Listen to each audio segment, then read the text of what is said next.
नमस्कार, राम राम जी। मैं आचार्य वीरेंद्र एस्ट्रो वास्तु गुरु YouTube channel पर आपका स्वागत करता हूं। आज की जो वीडियो है ये बड़ी महत्वपूर्ण है। इसमें आज आपको मैं वो जानकारी देने वाला हूं जिससे प्रत्येक भारतीय का जो मस्तक है वो गर्व से ऊंचा हो जाएगा। इस वीडियो को आप आज अंत तक देखें और इसको ज्यादा से ज्यादा मात्रा में शेयर करें, लाइक करें और सब्सक्राइब करें, ताकि आने वाली जो भी हमारी वीडियोस हैं उनका नोटिफिकेशंस आपको मिलते रहे। आज मैं जिस विषय पर आपसे चर्चा करने वाला हूं वह विषय अति महत्वपूर्ण है। ये ऐसा विषय है जो प्रत्येक भारतीय के लिए बड़े गौरव का विषय है। आज हम जिस बात पर चर्चा करेंगे वह है आने वाले वर्षों में भारत का भविष्य। अभी हमने 5 अगस्त को श्री राम जन्मभूमि का शिलान्यास किया, भूमि पूजन किया, और जिस मुहूर्त में उसका पूजन हुआ है, भूमि पूजन हुआ है, उसका भारत के आने वाले दिनों में उसका क्या प्रभाव ये रहने वाला है। इस विषय का पूरी तरीके से विश्लेषण करने के लिए हमें सबसे पहले भारत की कुंडली का अध्ययन करना होगा। वैसे तो भारत अनादिकाल से, अनंत काल से हमारे सामने है। हमारे ऋषि महर्षियों ने इस बात का प्रमाण दिया कि भारतवर्ष बहुत पुराना है। किंतु आज के इस संदर्भ में जिस गणना को हम लेकर के चल रहे हैं उसके लिए हमने 15 अगस्त 1947 और रात को 00 आवर्स यानी रात्रि के 12 बजे का समय हमने अपनी गणना के लिए रखा है। मूल रूप से सभी ज्योतिषी इसी गणना को लेकर के चलते हैं। जिस समय भारत का विभाजन हुआ भारत और पाकिस्तान के रूप में 15 अगस्त 1947 रात्रि 12 बजे, उस समय यह जो हमारी पत्रिका है यह वास्तव में वृषभ लग्न की कुंडली है और उस समय चंद्रमा जो था वो कर्क राशि में था और अश्लेषा नक्षत्र था। लग्न से द्वितीय भाव में मंगल और तृतीय भाव के अंदर सूर्य, चंद्रमा, शुक्र, बुध और शनि, ये 5 ग्रह तृतीय भाव में, जिसको हम कहते हैं उस समय पंचग्रही महायोग बन रहा था। छठे भाव में बृहस्पति और 7वें भाव में केतु। उस समय कुंडली में काल सर्प योग की भी स्थिति ये बनी हुई थी। अब इस कुंडली का अगर हम आकलन करते हैं, यह वृषभ लग्न की कुंडली है। राहु उस समय लग्न में था और केतु 7वें भाव में। अश्लेषा नक्षत्र होने के कारण से, अश्लेषा नक्षत्र गंडमूल का नक्षत्र भी है। विभाजन के समय भारत की जो स्थिति थी वह काफी संघर्षपूर्ण रही, बहुत चिंताजनक रही। उपद्रव, दंगे, आगजनी, आपस में कलेश, पड़ोसियों के साथ दुश्मनी, ये सारी चीजें हमने विभाजन के समय देखी थी। किंतु अगर हम उस समय अष्टक वर्ग का विश्लेषण करें तो अष्टक वर्ग में उस समय हमारे 44 बिंदु थे और किसी भी पत्रिका का जब हम अध्ययन करते हैं 44 बिंदु किसी भी व्यक्ति के लिए, किसी भी राष्ट्र के लिए बहुत ही सुदृढ़ स्थिति को दर्शाते हैं।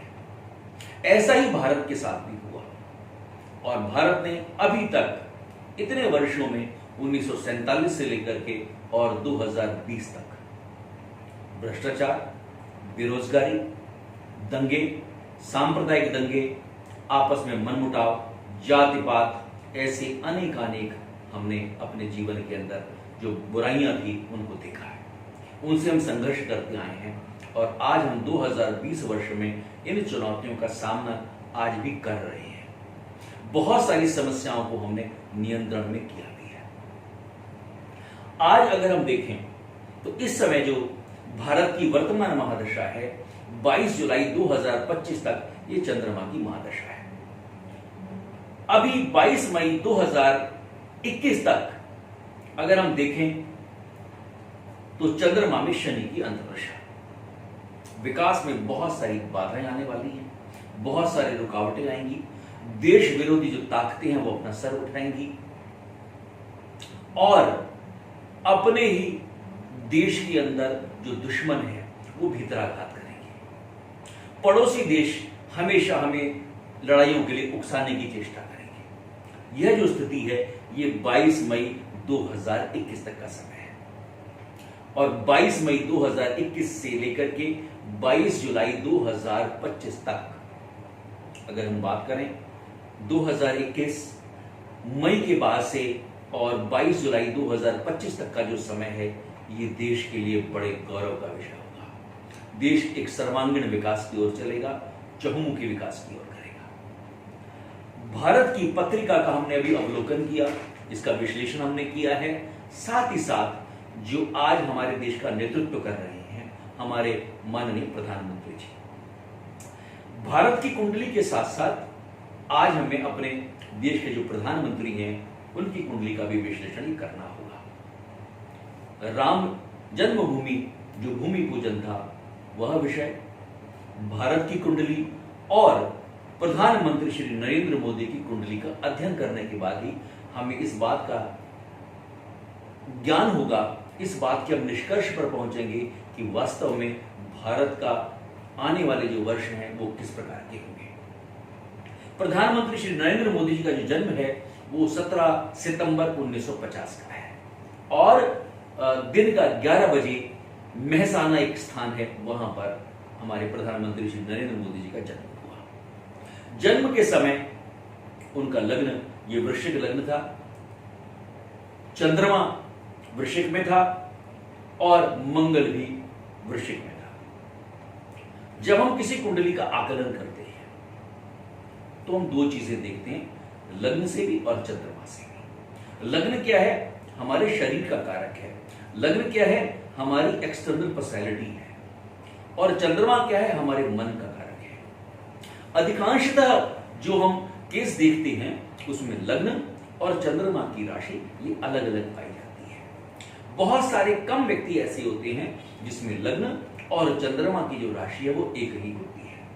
हमारे जो प्रधानमंत्री श्री नरेंद्र मोदी जी हैं उनकी लग्न की राशि और चंद्रमा की राशि एक ही है, यानी लग्नेश और जो चंद्रमा का स्वामी है मंगल, वो दोनों एक ही है। इस प्रकार का जो व्यक्तित्व है जिनका लग्न और चंद्रमा का स्वामी एक होता है, इसका मतलब ये होता है कि ऐसे व्यक्ति जैसे दिखाई देते हैं ये वैसे ही होते हैं। It's not like a dual personality, दोहरा व्यक्तित्व। ऐसे लोग दोहरे व्यक्तित्व के नहीं होते हैं। कुछ लोगों के मन में कुछ होता है, बोलते कुछ और हैं और करते कुछ और हैं। मनसा वाचा कर्मणा, यानी इस प्रकार के व्यक्ति जैसा मन में होगा वैसा बोलते हैं और जैसा बोलते हैं वैसा करते हैं। निर्भीक, किसी से डरने वाले नहीं, अपनी बात पर अड़िग रहने वाले हैं। ऐसे स्वाभिमानी लोग, इस प्रकार की पत्रिका हमारे प्रधानमंत्री जी की बनती है। मंगल लग्न में होने से उनको निर्भीक बनाता है, साहसी बनाता है, बहादुर बनाता है। एक आदर्श भाव में सूर्य और बुध और केतु बैठे हुए हैं जो पूर्ण राजयोग की स्थिति दिखाते हैं। बहुत जमीनी स्तर से नीचे उठ करके, संघर्षों में से निकल करके, अपने आप को खपा करके और सोने के समान अपने आप को ऐसा बनाना जो दूसरों के लिए प्रेरणा स्रोत बन जाते हैं। ऐसी ये पत्रिका हमारे प्रधानमंत्री जी की बनती है। अभी जो उनकी वर्तमान महादशा है ये चंद्रमा की महादशा है और ये 9 अक्टूबर 2021 तक चलेगी। आज से लेकर के 10 अप्रैल 2021 का अगर हम समय देखें तो चंद्रमा में शुक्र की अंतर्दशा। अब यह जो चंद्रमा में शुक्र की अंतर्दशा है ये वास्तव में क्या होगा? जैसे हमारे अपेक्षित परिणाम है, जैसा हम चाह रहे हैं, जिस प्रकार का हम प्रयास कर रहे हैं, ऐसी अपेक्षाओं के अनुरूप परिणाम न मिलना, चंद्रमा और शुक्र ये परम शत्रु है। There is a reciprocal relationship between the moon and the Venus, both are the fast enemies. पैसा बड़ा खर्च होगा, बहुत सारी योजनाएं बनेंगी, उन पर खर्चा होगा, लेकिन परिणाम उस प्रकार के नहीं आ पाएंगे। इसलिए अगर हम देखें तो 10 अप्रैल 2021 तक का जो समय है ये प्रधानमंत्री जी के लिए बड़ा संकट का और विशेष संघर्षों का समय ये रहने वाला है। और ये समय उनका पिछले वर्ष 9 अगस्त 2019 से शुरू हुआ है। और इस बीच में उन्होंने बहुत सारे दूरगामी जो निर्णय थे वो उन्होंने लिए भी हैं, हम सब इस बात को जानते हैं। 10 अप्रैल 2021 से लेकर के और 9 अक्टूबर 2021, मैं इस गणना को दोबारा से फिर बताता हूं आपको। 10 अप्रैल 2021 से और 9 अक्टूबर 2021, ये जो पीरियड है, इस बीच में बहुत बोल्ड डिसीजन आने वाले हैं। ऐसे निर्णय होंगे जो हमने कभी शायद सोचे भी नहीं होंगे। पीछे भी गए, चाहे वो ट्रिपल तलाक का मुद्दा था, चाहे वो राम जन्मभूमि का मुद्दा था, चाहे वो धारा 370 का मुद्दा था, चाहे वो एनआरसी और सीए का मुद्दा था। ऐसे अनेक जो मुद्दे थे, जो बहुत समय से विवादित मुद्दे थे, उन सारे विवादित मुद्दों को भी बहुत शांतिप्रिय तरीके से सुलझाया गया है। एक बात। दूसरी चीज, 9 अक्टूबर 2021 के बाद से उनकी मंगल की महादशा आ जाएगी, क्योंकि वृश्चिक लग्न होने से और वृश्चिक राशि होने से भी उनका स्वामी मंगल है। अगर आप देखेंगे तो अगले वर्ष 9 अक्टूबर 2021 के बाद से लेकर के और 29 फरवरी 2024, ये पीरियड बड़ा लंबा विषय है, 21 से 2024 का, क्योंकि इसमें शायद हमारे दूसरे लोकसभा चुनाव भी आ जाएंगे। ये जो समय होगा, ये वास्तव में ये वो समय है जिसमें भारत का जो गौरव है वो दुनिया के अंदर भारत की जो पताका है वो फहराने वाली है। चाहे वो विज्ञान हो, चाहे वो प्रौद्योगिकी है, चाहे वो यातायात है, विमान सेवाएं हैं, अस्पताल हैं, ये सारी जो चीजें, शिक्षा का स्तर है हमारा, सड़कें हैं, इंफ्रास्ट्रक्चर है, इन सारी चीजों के अंदर भारत दूसरों के लिए प्रेरणा देने वाला बनने वाला है। इतने सारे परिवर्तन इस देश के अंदर होंगे, ऐसा विकास इस देश के अंदर होने वाला है जो प्रत्यक्ष रूप से दिखाई देने वाला है। एक जन सामान्य व्यक्ति भी ये कहेगा, हाँ, अब भारत में बहुत सारे परिवर्तन हुए हैं और जो दिखाई दे रहे हैं वास्तव में, जिसको हम कहते हैं बिल्कुल जो ग्रास रूट लेवल तक का आदमी है, जो अंत्योदय की जब हम बात करते हैं, वो नीचे स्तर तक के व्यक्ति को उसका लाभ ये मिलने वाला है।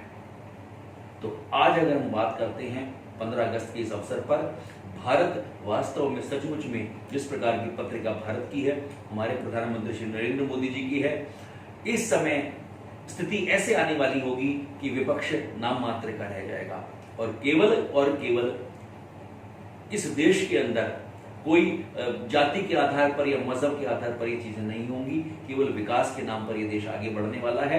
ऐसा इस पत्रिका से हमें ये लगता है। इस जानकारी को आप अधिक से अधिक लोगों तक पहुंचाएं, इसको शेयर जरूर करें और इसको सब्सक्राइब जरूर करें, ताकि ये जो जानकारी है अधिक से अधिक लोगों तक पहुंच सके और आगे के नोटिफिकेशंस भी आपको ये मिल सके। इसी के साथ मैं अपनी बात यहाँ पर समाप्त करता हूँ। नमस्कार, राम राम जी।